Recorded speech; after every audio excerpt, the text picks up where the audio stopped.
다 같이 사도신경으로 신앙 고백 드리겠습니다. 전능하사 천지를 만드신 하나님 아버지를 내가 믿사오며 그 외아들 우리 주 예수 그리스도를 믿사오니 이는 성령으로 잉태하사 동정녀 마리아에게 나시고 본디오 빌라도에게 고난을 받으사 십자가에 못 박혀 죽으시고 장사한 지 사흘 만에 죽은 자 가운데서 다시 살아나시며 하늘에 오르사 전능하신 하나님 우편에 앉아 계시다가 저리로서 산자와 죽은 자를 심판하러 오시리라. 성령을 믿사오며 거룩한 공예와 성도가 서로 교통하는 것과 죄를 사하여 주시는 것과 몸이 다시 사는 것과 영원히 사는 것을 믿사옵나이다. 아멘. 다 같이 찬송가 19장, 통일 찬송가 44장을 하나님께 찬양 드리겠습니다.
이 시간 은혜 받으실 하나님 말씀은 신약 성경 히브리서 10장 11절 이하 18절까지 말씀입니다. 히브리서 10장 11절에서 18절까지 말씀, 신약 성경 363면에 있습니다. 신약 성경 363페이지에 있는 히브리서 10장 11절에서 18절까지의 말씀을 제가 읽어 드리겠습니다. 제사장마다 매일 서서 섬기며 자주 같은 제사를 드리되 이 제사는 언제나 죄를 없게 하지 못하거니와 오직 그리스도는 죄를 위하여 한 영원한 제사를 드리시고 하나님 우편에 앉으사 그 후에 자기 원수들을 자기 발등상이 되게 하실 때까지 기다리시나니 그가 거룩하게 된 자들을 한 번의 제사로 영원히 온전하게 하셨느니라. 또한 성령이 우리에게 증언하시되 주께서 이르시되 그날 후로는 그들과 맺을 언약이 이것이라 하시고 내 법을 그들의 마음에 두고 그들의 생각에 기록하리라 하신 후에 또 그들의 죄와 그들의 불법을 내가 다시 기억하지 아니하리라 하셨으니 이것들을 사하셨은즉 다시 죄를 위하여 제사 드릴 것이 없느니라. 오늘 주신 말씀을 가지고 담임 목사님께서 다시 죄를 위하여 제사 드릴 것이 없느니라는 제목으로 하나님의 말씀을 선포해 주시겠습니다. 할렐루야. 오늘 본문을 중심으로 해서 다시 죄를 위하여 제사 드릴 것이 없느니라라는 제목으로 함께 은혜를 나누고자 합니다. 아시다시피 저는 어린 시절부터 신앙생활을 해왔습니다. 그리고 어릴 적 교회 학교에서 성경 공부를 배우며 항상 죄에 대해서 생각을 하게 되었습니다. 생각해보면 어린 시절에 저는 항상 죄의식 가운데 있었다고 생각합니다. 여름 교회학교 수련회에서 강사 목사님들, 설교자의 메시지는 항상 온전한 회개를 이루라는 것이었고, 그 온전한 회개를 위하여서 정말 머리를 쥐어짜면서 과거에 행하였던 가장 작은 죄까지라도 끄집어내야 된다는 것을 생각하게 되었습니다. 하지만 이와 같은 설교자의 메시지와 또 눈물 흘리며 참여했던 그 같은 기억들은 쉽사리 내 마음속에 있는 죄의식을 떨쳐내지 못하게 되었습니다. 시간이 훌쩍 지나서 저는 신학을 공부하기 위해서 신학교에 가게 되었고, 거기서 접한 많은 책들을 통하여서 비로소 제가 막연하게 갖고 있었던 죄의식으로부터의 해방을 이룰 수가 있었습니다. 저는 교회의 성도들이 스스로 지나친 죄의식으로 말미암아 지치고 피곤한 삶을 살게 되지 않기를 바랍니다. 그러기 위해서는 막연한 죄의식을 떨치기 위해서는 분명한 성경적 지식이라는 것이 필요하게 되고, 다름 아닌 성경 속에서 하나님의 말씀을 통하여서 우리가 죄에 대한 그 같은 근심을 이겨낼 수 있는 그 같은 비결을 알게 될 때에 비로소 마음속에 있던 그 같은 죄의식이 떠나가게 되는 것을 경험하게 되었습니다. 아무쪼록 저와 여러분은 성경의 가르침 속에서 늘 하나님의 사랑과 은혜를 체험하고 또한 발견해야만 합니다. 오늘 본문을 통해서 죄를 사하신 하나님의 선언이 정말로 저와 여러분에게 위로와 힘이 될 수 있게 되기를 주님의 이름으로 축원드립니다. 첫 번째로 전하고자 하는 것은 반복되는 제사에 대한 이야기입니다. 어린 시절 교학에서 들었을 법한 이야기입니다. 전 이것을 교사를 통해서 들었습니다. 엠마오를 향해 가는 두 명의 제자에 대한 이야기였죠. 그 제자는 여러분도 잘 알다시피 가는 도중 한 사람을 만나게 되고, 그들이 처음에는 그분이 예수인 것을 알지 못하다가 뒤늦게 깨닫게 되었던 그 같은 사건에 대한 내용을 담고 있습니다. 그래서 이제 어린 시절에는 성경에 대한 해박한 지식이 없었기 때문에 그냥 주일 학교에서 배우게 되는 내용을 가지고 그냥 곁다리 지식으로 갖고 있었는데, 그때 선생님이 우연찮게 해줬던 이야기가 지금까지도 뇌리에 박혀 있었습니다. 그 내용은 무엇이냐면은 그 엠마오에서 이제 제자들을 주님께서 만나셨잖아요. 제자들이 물어보는 겁니다. 주님 어디로 가십니까? 그랬더니 주님께서 하신 말씀이 내가 너희들 때문에 다시 십자가에 못 박히러 간다라는 이야기를 하고 떠나갔다는 그 같은 이야기를 듣게 된 것이죠. 교회학교 선생님들이 갖고 있는 성경적 지식은 굉장히 중요합니다. 왜냐하면 그 가지고 있었던 그 지식의 내용이 성경에 대한 왜곡됨 없이 아이들에게 전달돼야 되기 때문에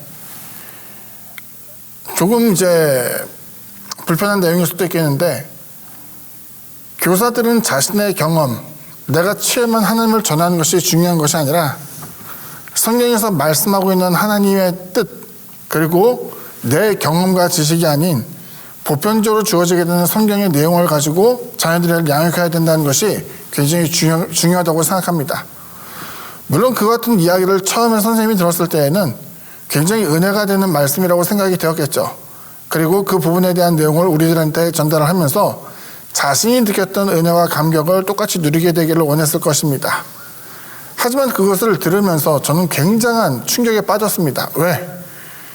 내가 지은 죄로 인하여서 구원받고 하나님의 은혜를 입은 내 자신이 세상의 유혹에 빠져서 죄를 짓게 되었을 때에 또 주님께서 나를 대신하여 십자가에 달려 죽으시러 간다라는 것 같은 표현은 정말로 제 마음을 아프게 했어요. 어떤 의미냐? 주님께서 이와 같은 십자가 공로를 통하여서 나를 구원시키셨는데, 내가 행하였던 그것도 큰 유혹도 아니에요. 작은 유혹에 빠져서 넘어진 내 자신을 위하여서 주님께서 또다시 십자가에 달려 죽으셔야 된다는 것 같은 내용은 어린 시절 굉장한 마음의 괴로움을 가져다 주었습니다. 죄를 행하게 되면 회개를 해야 되는데, 회개라는 게 뭐예요? 용서함을 받기 위해서 하나님께 비는 거잖아요. 참여하는 것이잖아요. 뉘우치고 돌이키는 것이잖아요. 그런데 그것 때문에 또다시 주님께서 십자가에 달려 죽으셔야 된다고 한다면 어린 시절에 저는 굉장히 좀 엉뚱한 면이 있었어요. 주님이 또다시 십자가에 달려 죽게 하는 것이 아니라 차라리 내가 그 죄의식 가운데 회개하지 않고 그냥 내가 세상에서 하나님으로부터 버림을 받는다 할지라도 또다시 주님을 십자가에 달려 죽게 하는 그 같은 일은 해서는 안 되겠다는 생각이 들 정도로 마음에 커다란 자책이 있었어요. 물론 이와 같은 내용이 올바른 성경에 대한 지식을 알게 되었을 때는 허무맹랑하고 또 하나의 사람이 만들어낸 그 같은 허무맹랑한 이야기라는 것을 알게 되었죠. 우리는 물론 죄를 짓지 않기 위해서 노력해야만 합니다. 나 때문에 십자가 달리신 그 예수, 그 은혜의 사건을 무효한 것으로 다시 되돌릴 수는 없겠죠. 우리는 죄를 짓지 않기 위해서 노력해야 되며 살아가야 되는데, 문제는 우리의 삶 가운데 죄라는 것은 뗄래야 뗄 수 없는 것 같은 관계에 있다는 것을 알고 있기 때문이죠. 죄 없이 살아간다는 것은 사실상 불가능합니다. 그럼에도 불구하고 우리가 해야 될 일이 있다고 한다면 그 같은 죄와 허물 가운데, 시험 가운데 들어가게 되었을 때에 낙담하지 아니하고 다시 죄와 싸우며 일어설 수 있는 그 같은 사람이 되어야 된다는 것이죠. 오늘 본문 내용 가운데 4절에 있는 내용을 먼저 봅니다. 이는 황소와 염소의 피가 등이 죄를 없이 하지 못함이라 라고 이야기합니다. 소제목 중에 하나는 바로 반복되는 제사에 대해서 이야기하죠. 구약에서 나타난 제사의 내용을 보게 되면 하나님께서 율법을 주시고 그 율법을 범하여 죄를 행하게 되었을 때에 다시 원래의 상태로 되돌리는, 사실상 그 같은 내용은 없지만 그 죄에 대한 사함을 받기 위해서 속죄제를 드릴 것을 이야기합니다. 여기까지 우리가 잘 알고 있는 내용이에요. 근데 하나를 더 심층 있게 살펴보게 되면 다음 같은 내용을 발견할 수 있어요. 우리가 죄를 지었을 때 죄에 대한 삭은 사망이라고 이야기하는데, 그 사망에 해당하는 그 같은 대가가 너무나 싸다라는 것이죠. 저렴하다는 거예요. 양을 잡거나 염소를 잡거나 비둘기 한 쌍을 잡거나 곡식을 빠서드리게 되는, 속죄 제물로 드려지게 되는 그 같은 내용을 생각해 본다고 한다면, 우리가 굉장히 큰 죄를 범하여서 사실은 커다란 보상을 해야 됨에도 불구하고 이 같은 하나님께 제사를 드리면 말미암아 죄사함을 얻게 된 것이 굉장히 간편하게 느껴지는 거예요. 죄의 삭은 죽음이라고 이야기하는데, 그 죽음이라는 것이 뭐 비둘기 2마리, 지금으로 따지게 되면 뭐 치킨 2마리 정도 시키는 것 정도의 같은 내용을 통해서 죄사함의 은혜를 잊게 된다는 것이 정말로 받아들이기 힘들었던 것이죠. 구약 시대에는 그 가치에 대해서 잘 알지 못했던 것이 오늘 본문을 통해서 주어지게 되는 것은, 그렇다, 우리의 죄, 그 허물, 그리고 죄에 대한 값을 지불하게 될 때에 황소, 양, 염소와 같은 그 같은 피로 말미암아 죄사함을 받는 것이 아니라는 것을 다시 한번 확증해 주는 거예요. 그럼 구약에서 제사를 지낼 때에 하나님께서 의롭다 하신 그 수많은 사람들이 있었을 텐데, 그 사람들은 어떻게 되는 것이냐, 짐승의 피가 과연 그 같은 효과가 있는 것이냐라고 하게 되면 그것이 아니라, 그 방법을 하나님께서 제시하시고, 이것은 이제 먼 미래에 대한 이야기죠. 그리스도 예수께서 세상에 오셔서 우리를 위해서 십자가에 달려 죽으시고 부활하실 때에 그 같은 공로와 은혜를 통해서 모든 사람, 그러니까 지금 주님 시대 이후에 태어나서 살아가는 사람들 뿐만이 아니라 그 이전에 살고 죽었던 사람들까지도 주님의 그 십자가 사건을 통해서 구원에 이르게 되는 놀라운 은총이 있다라는 것이죠. 그럼 그 사람들이 갖고 있던 짐승을 잡아서 피를 내도 또 속죄에 대한 제사를 드렸던 것은 무엇인가라고 보게 되면, 하나님께서 그들에게 이와 같은 것을 지시하셨을 때 그들의 믿음을 보시고 장차 올 그리스도의 죽음 그리고 부활하심을 통해서 주어지게 될 하나님의 구원에 대한 것을 미리 예표하시사 그들에게 이와 같은 희생 제물을 요구하신 것을 우리에게 보여주고 있는 것이었죠. 죽어져 태워지게 되는 그 같은 가축의 모습을 보면서 죄를 범하고 난 우리 인간들이 사실상 어떠한 형벌을 받아야 되는가를 다시 한번 확인하게 되겠지만, 그 무서움 속에서 다시는 죄를 짓지 말아야 된다는 그 같은 자각심을 또한 갖게 되고 그 같은 반성에 대한 계기로 삼게 되는 것이죠. 하지만 우리가 기억해야 될 것은 그 재물에 대한 가치를 통해서, 재물이 갖고 있는 능력을 통해서 우리가 구원을 받게 되는 것이 아니라 바로 그 같은 방식을 제시하신 하나님에 대한 신뢰와 믿음이 있어야만 그 같은 것으로 죄사함을 얻게 되었던 것을 보여주고 있죠. 그 모든 것은 이미 그림자로서 우리에게 주어진 것이지만 실체로서 우리의 죄사함의 은혜를 나타내게 되는 것은 다름 아닌 주님의 십자가 사건을 통해서 주어지신 것을 우리에게 보여주고 있습니다. 두 번째로 전하고자 하는 것은 한 영원한 제사에 대해서 이야기해 볼까 합니다. 초기 기독교 그리고 중세에 이르기까지 침례에 대한 규정은 대단히 엄격했다라고 이야기합니다. 보통 이제 침례를 하게 되면 교회에서 여름을 맞이해서 어떠한 장소, 경우에 따라서는 형편이 여의치 않게 될 때에는 목욕탕을 이용하기도 하고, 교회가 어느 정도 규모가 있다고 한다면 침례 장소가 있어서 거기서 침례를 행한 경우도 있었어요. 그런데 그 침례에 대한 엄격함이 있는 것은 뭐냐면은 내가 그리스도 예수를 주라 시인하며 영접하는 것이잖아요. 그래서 과거에 대한 육적인 내 몸은 죽고 이제 그리스도 예수를 통해서 새로운 하나님의 자녀로서 삶을 살아가게 되는데, 좀 엄격한 것은 침례를 받고 난 이후에 죄를 범하게 되면 그 사람은 죄사함을 받을 수 없다라고 간주됐던 것이 그 당시의 종교적 문화였어요. 그러니까 이 사람들이 일찌감치 침례를 받는 것을 원하지 않아요. 그래서 침례를 받게 되는 가장 적당한 때는 언젠가 보게 되면은 임종하기 직전에 침례를 받기 위해서 노력을 한 것이죠. 물론 그 같은 시기를 기다리다가 죽음을 맞이한 사람도 있었을 것이죠. 우리는 성경 곳곳에서 하나님의 은혜를 통하여서 특별한 신분, 자격을 얻게 되는 사람들을 종종 봅니다. 다윗 같은 경우가 가장 대표적일 수 있는데, 다윗이 양을 치던 목자의 모습에서, 목동의 모습에서 사무엘로부터 기름 부음을 받고 훗날 사울 왕을 이어서 이스라엘의 왕이 된 것을 우리는 기억하고 있습니다. 다윗이라고 해서 하나님의 은혜를 입었다고 해서 한 번도 죄를 짓지 않은 것은 아니에요.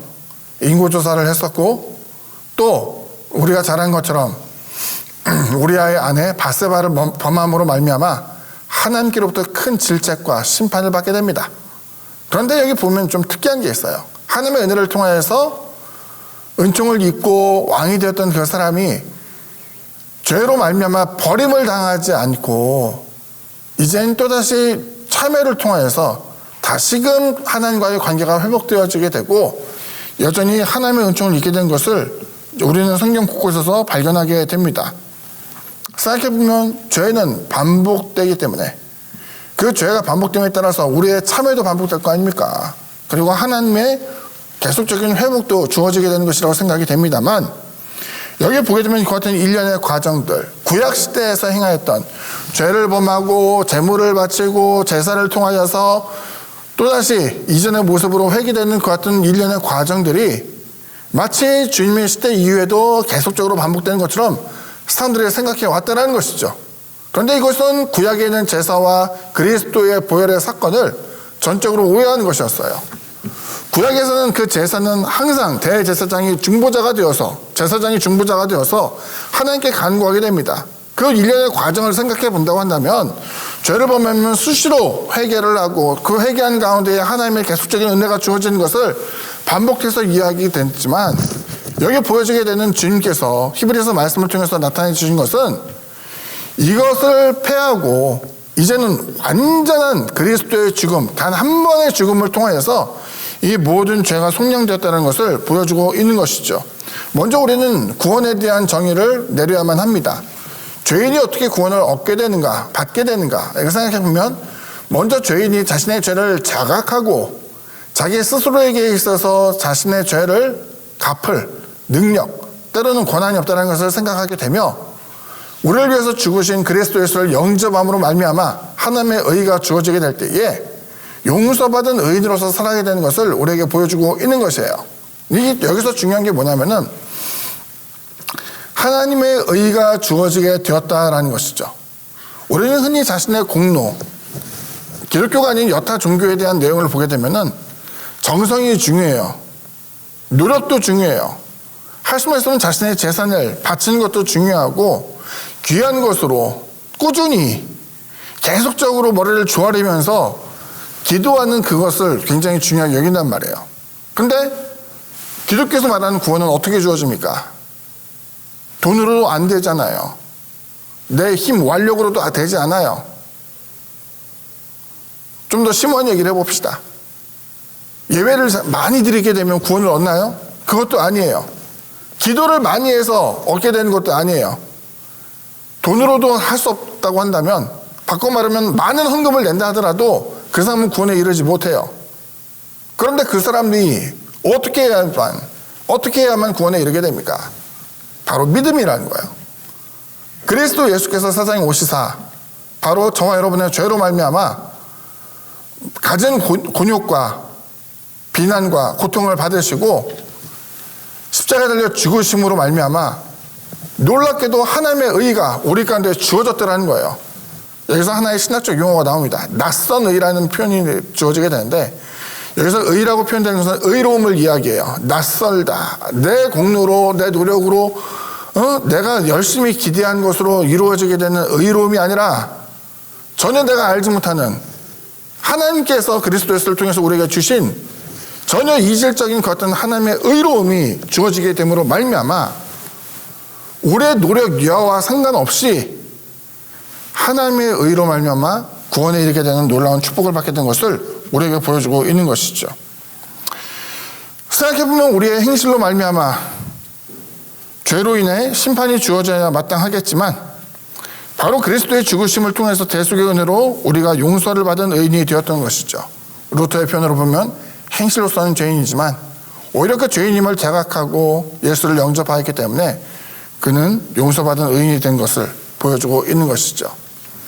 우리의 의가 아니기 때문에 전적인 하나님의 은혜가 되는 것은 우리는 값없이 하나님의 은혜를 입어 구원을 받게 되었고, 하나님의 입장에서는 가장 귀한 그리스도의 보혈의 공로로 말미암아 우리를 사셨기 때문에 우리는 그 안에서 구원에 이르게 되는 은총을 입게 된 것을 보여주고 있습니다. 성경의 내용을 보면 주님의 죽으심과 부활하심은 구약에 나타나는 여타 제사에 대한 규정을 피하는 것이었습니다. 9절을 봅시다. 내가 하나님의 뜻을 행하러 왔나이다 하셨으니 그 첫째 것을 피하시면 둘째 것을 세우려 하심이라. 구약에서 숱하게 드리게 되는 같은 제사를 피하시고 주님께서 단 한 번으로서 영원한 제사를 드리시사 이 모든 것을 주님께서 속량하고 있다는 것을 우리에게 보여주고 있는 것이죠. 다시 말해 주님의 죽으심으로 말미암아 구원을 얻은 자들에게는 다시 구약의 제사가 필요하지 않다라는 거예요. 여기서 좀 뉘앙스가 중요한데 어떤 사람이 이렇게 얘기하는 사람도 있어요. 그렇지. 주님의 십자가 보혈을 통해서 우리가 구원을 얻게 되는 것은 중요하지. 그런데 그것도 하고 구약에 나타나는 여러 가지 제사를 함께 행하는 것도 좋지 않겠는가라고 이야기하는 것이에요. 저는 이것에 우리가 현혹되지 않기를 바라요. 이게 어떤 상태였냐면은 갈라디아 교회가 바로 그랬어요. 그 바울 선생이 갈라디아서를 통해서 그 교회에 편지를 보내는 내용이 있잖아요. 그 내용을 보게 되면 그들이 주님의 죽으심을 통하여서 부활하심을 통해서 구원을 얻게 되는데 그들이 놀랍게도 신속하게 다시 유대인의 규례와 율법으로 회귀되는 것을 보게 되는 거예요. 할례를 행하는 것도 마찬가지고 여러 가지 절기를 지킨 것도 마찬가지고 유대인의 행사, 침묵, 심지어는 종교 활동에 대한 여러 가지의 것을 이전의 모습에서 전혀 구별되지 못하고 끊어내지 못하고 내가 예수를 통해서 은혜를 입었어도 구약에 있는 여러 가지 제사에 대해서 함께 들어가야 된다는 생각을 그들이 계속했던 거예요. 하지만 사도 바울이 뭐라고 얘기합니까? 그거 어떻게 말이 됐냐? 그럴 수 없다. 영으로서 하나님의 은혜를 입게 된 우리가 다시 육으로 속할 수가 있겠는가? 주님의 십자가 보혈을 통해서 우리가 구원을 얻게 되는데 왜 또다시 짐승의 피로 회귀되는가? 구약의 제사가 이루어져서는 안 된다. 그리고 바울이 이야기하는 것은 그런 신앙을 갖고 있다는 것 자체가 주님의 십자가 사건에 대한 것을 불완전한 것으로 이해되라는 거예요. 우리도 좀 우스운 게 뭐냐면은 내가 예수를 믿는단 말이에요. 저와 여러분 예수를 믿잖아요. 예배를 드려요. 기도도 해요. 헌물도 드려요. 이 헌물은 감사의 예물이지. 내가 하나님께 복과 은혜를 받아야 되는데 뭔가 부족한 것 같아.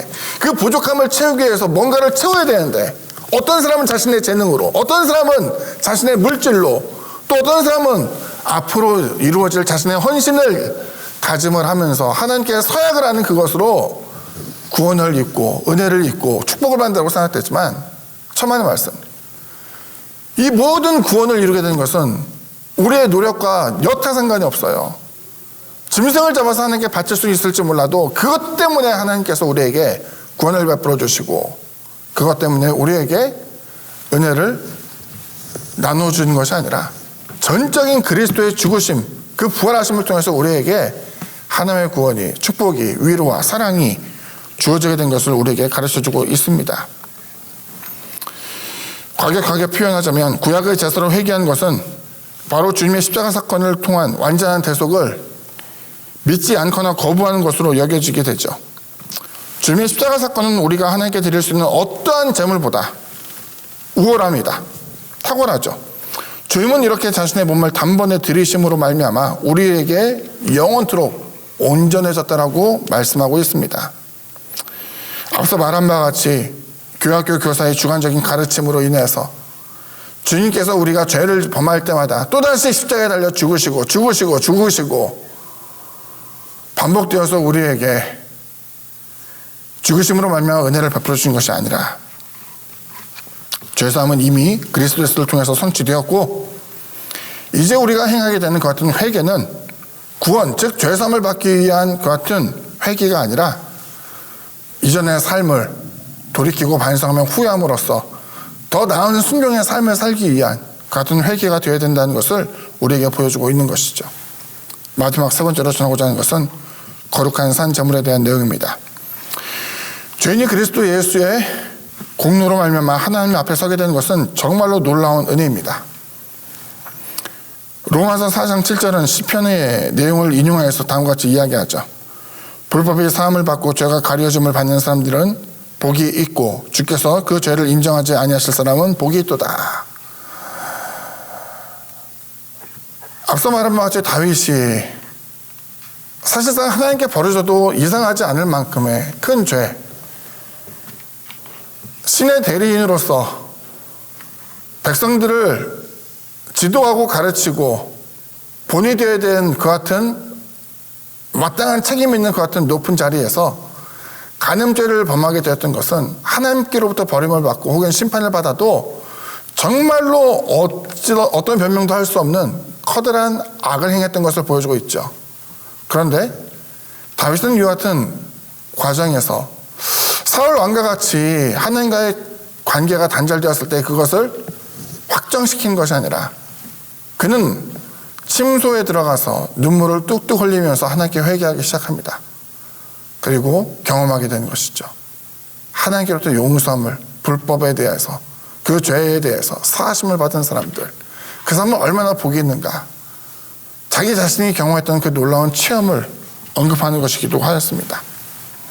마찬가지로 우리가 그리스도 예수를 영접하여서 우리의 죄와 허물이 사함을 받고 하나님의 자녀가 되는 것은 놀라운 은혜입니다. 다윗을 보면서 굉장히 인상 깊은 것은 뭐냐면은 그는 같은 죄를 반복하지 않았어요. 같은 죄를 반복하지 않았다고요. 정말로 회개한 거예요. 다시 말하면 우리가 하나님 앞에 그러면 주님께서 십자가에 달려 죽으심을 말미암아 단번에 우리의 죄와 허물을 용서하시고 구원에 이르게 하셨는데 그 이후에 우리의 삶은 어떠해야 되는가를 보여주고 있는 것이죠. 제가 이야기한 것은 앞서 말한 것처럼 죄를 범하지 않은 인간은 하나도 없고 심지어 그리스도 예수를 영접했다 할지라도 크고 작은 허물과 잘못된 모습에 드러날 수밖에 없는데 그것조차 완벽하게 없어야 된다. 이걸 얘기하는 게 아니에요. 그럴 수 있죠. 죄를 범해서 하나님 앞에 계속적으로 회개하고 토로하면서 또 하나님의 도우심을, 능력을 기대하면서 살아갈 수 있죠. 중요한 건 뭐냐면은 그러면 주님의 죽으심을 말미암아 우리가 하나님께 더 이상 제사를 드릴 것이 없다고 하는데 그럼 그냥 쭈삣쭈삣하면서 하나님 죄송해요. 미안합니다. 다시 안 하려고 했는데 여전히 그렇게 됐네요. 하면서 그냥 지내는 것이 아니라 우리가 하나님께 드리게 될 희생제물은 없잖아요. 하지만 거기에서 우리가 제물은 아니지만 마음 가운데 각오를 새롭게 다져야 될 내용이 분명히 그 안에 있다라는 거예요. 기독교에서는 구약에서 행했던 제사는 더 이상 필요하지 않아요. 오직 그리스도 예수를 통해서 은혜가 주어지게 되고 그리스도 예수를 향한 믿음으로 말미암아 우리가 온전해진 것을 알고 있기 때문이죠. 그 온전함조차도 저와 여러분의 성과물이 아니에요. 왜? 낯선 의와 같이 하나님이 주신 것이었으니까. 그렇지만 그 같은 은혜를 입고 난 다음에 이전과 똑같은 모습으로 살아가는 것은 뭔가 잘못된 것이라 생각이 되고, 하나님께서 율법을 주시고 속죄 제사에 대한 것을 규정을 정했을 때에는 그 당시 이스라엘 민족이 이방 민족보다 더 깨끗하고 온전하고 성실한 모습으로서 하나님과 교제하기를 원했던 것이지, 이방 사람들과는 달리 죄는 똑같이 범하지만 계속적으로 하나님께 제사를 드리고 회개함으로써 마음속에는 죄의식을 씻어내기 위한 과정으로서 그 같은 제사를 원한 것은 아니었을 거라 생각을 하는 것이죠. 마찬가지예요. 주님이 우리를 구원했다라고 이야기할 때 세상에서 흔히 사람들이 행하게 되는 욕망과 자기 과시, 교만함, 다른 사람을 짓눌러서까지 우위에 서고자 하는 그 같은 그릇된 욕심, 이런 것을 계속적으로 허락하는 것이 아니라 주님의 은혜를 입게 되었을 때 변화되기를 원하는 것이죠. 사도 바울 선생은 다음과 같이 이야기하고 있습니다. 로마서 12장 1절의 내용이죠. 그러므로 형제들아, 내가 하나님의 모든 자비하심으로 너희를 권하노니 너희 몸을 하나님이 기뻐하시는 거룩한 산 제물로 드리라. 이는 너희가 드릴 영적 예배니라 라고 말씀하고 있는 것이죠. 죄의 문제로부터 완전히 자유한 자는 없어요. 여전히 죄를 짓고 때로는 병에 걸리며 낙심하고 근심하면서 살아갈 수밖에 없는 것이 우리의 인생이죠. 하지만 그 모든 과정 가운데서 여전히 바울이 이야기한 것은 그 속에서 하나님과의 관계는 끊어지지 않는다. 지난주에 우리가 나눴던 것처럼 하나님의 사랑에서 끊을 수 없다라고 이야기하며, 이제 주님의 보혈을 통해서 주어진 구원이라는 것이 무엇인지를 꼭 기억하게 되기를 바라요. 뭐냐? 구약의 제사와 달라요. 이번에는 주님께서 자신의 피를 내어주고 우리를 사셨어요. 다시 말하면 우리가 하나님의 것이 됐단 말이에요. 하나님은 하나님의 것을, 하나님의 자녀를 포기하지 않아요. 쉽사리 포기하지 않아요. 우리가 정말 악에 바쳐서 하나님을 거역하고 하나님의 원수 되기 위해서 애를 쓴 그 같은 사람이 아니라면 우리의 죄와 허물, 연약함이 있을 때에 하나님께서 슬퍼하시고 탄식하시고 또 우리가 회개할 때에는 우리를 맞이하시며 또다시 일어설 수 있는 힘을 주시는 좋으신 하나님인 것을 우리에게 보여주고 있는 것이죠. 그렇기 때문에 우리는 낭망하지 말아야 됩니다. 우리의 예배는 다시 행하게 되는 죄로 말미암아 하나님의 구원에서 버림받은 것에 대한 근심과 또다시 죄성을 받기 위한 그 같은 노력으로서의 회개가 아니에요. 우리의 인간적인 노력으로는 이것은 불가능해요. 오직 주님의 십자가를 통하여서 우리의 모든 삶 가운데 나타나는 우리의 연약함, 질고, 시험거리, 근심으로부터 완전한 해방을 우리에게 보여주고 있기 때문입니다.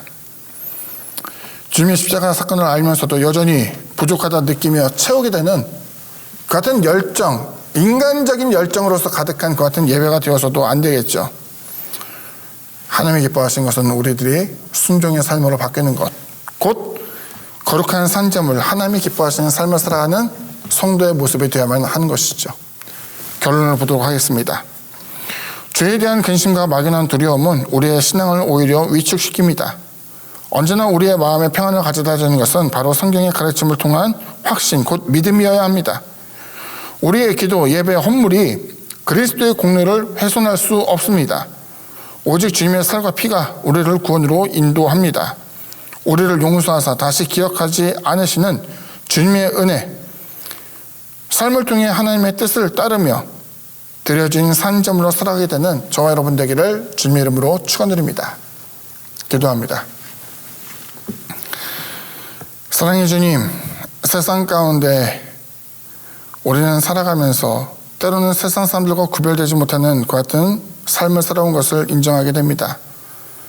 그럼에도 불구하고 막연하게 나는 여전히 하나님의 은혜를 입고 사랑을 입었다라고 이야기하면서도 그 죄된 모습에서 쉽게 벗어나지 않을 때가 있었고, 때로는 지나치게 짓눌린 것 같은 죄의 문제로 인하여서 스스로 자신의 탓을 하며 마치 하나님의 은혜가 영원히 나에게서 끊어진 것처럼 생각할 때가 많이 있었습니다. 세상에서 병들었다고, 세상에서 실패했다고, 때로는 우리가 원하는 바가 이루어지지 않았다고 해서 하나님께 버림받은 것은 아닙니다. 때로는 하나님께서 우리에게 인내의 과정을 통하여서 배우게 하시고, 때로는 더 나은 하나님과의 관계를 원하여 하나님을 깊이 이해하고 말씀을 따르게 하는 그 같은 순종의 연단의 삶을 우리에게 요구하실 수도 있다는 것을 깨닫게 하여 주옵소서. 다만 세상에서 이야기하는 나의 공로, 때로는 물질, 때로는 노력, 때로는 내가 하나님 앞에 호언장담하며 소원하는 그것이 도리어 믿음에서 파손되어지는 올무로서 작용하지 않도록 도와주시고, 오직 주님의 십자가를 바라보며 우리가 드려지는 모든 예물은 오직 감사의 예물일 뿐, 이것이 우리의 영적인 눈과 귀를 막게 되는 그 같은 악한 도구로 쓰임받지 않도록 하나님께서 우리를 주장하여 주옵소서. 예수님 이름으로 기도드립니다. 아멘. 교회 소식을 말씀드리겠습니다. 코로나19로 인한 국내외 혼란이 속히 잠잠해지도록 함께 기도해 주시기 바랍니다. 코로나19 예방을 위한 예배 변동 사항입니다.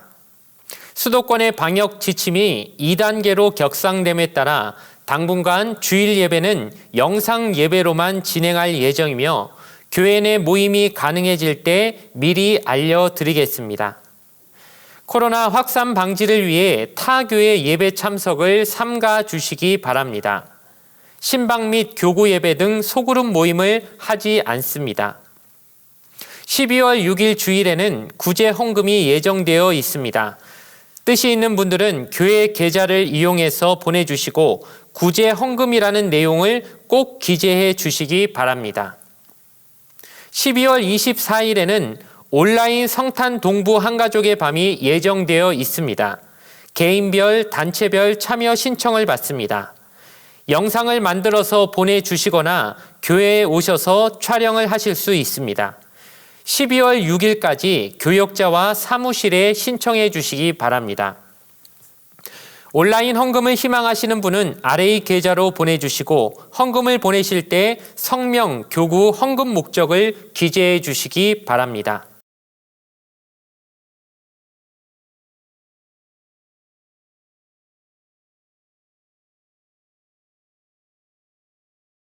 주기도문으로서 예배를 마치겠습니다.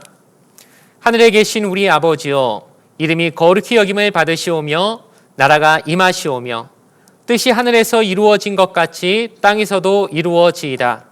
오늘 우리에게 일용할 양식을 주시옵고, 우리가 우리에게 죄 지은 자를 사하여 준 것 같이 우리 죄를 사하여 주시옵고, 우리를 시험에 들게 하지 마시옵고 다만 악에서 구하시옵소서. 나라와 권세와 영광이 아버지께 영원히 있사옵나이다. 아멘.